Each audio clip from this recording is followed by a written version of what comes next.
Hello everyone কি খবৰ আপোনালোকৰ নমস্কাৰ বন্ধুসকল মই মমতাজা আফৰিন ৰহমান আপোনালোকে নিশ্চয় চিনি পাইছে এতিয়া আজি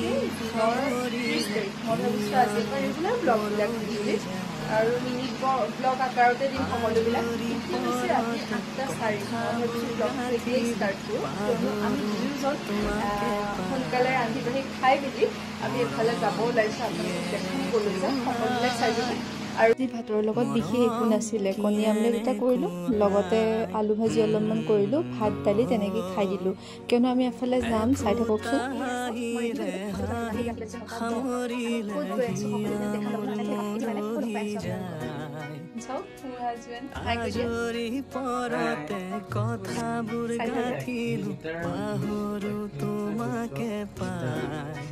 एक किलोमीटर 200 মই যে কৈছিলোঁ আমি এফালে যাম বুলি এয়া আমি যাবৰ কাৰণে ওলাই আহিলোঁ অৱশেষত আহি পেলাই পালোঁ সেই ঠাইখন এয়া চাওক আমি আহি গ'লোঁ আজি কি চাবলৈ আহিছে চাওকচোন আপোনালোকে ইমান ৰাতি এতিয়া বাজিছে 9:30 আমি আহিছোঁ আজি চিনেমা চাবলৈ হলত মুভি চাই মেলি আহোঁতে ৰাতি বাজিলে 1টা আৰু যি কি নহওক এওঁৰ লগত বহুত বেছি ভাল লাগিলে আজি বাই বাই।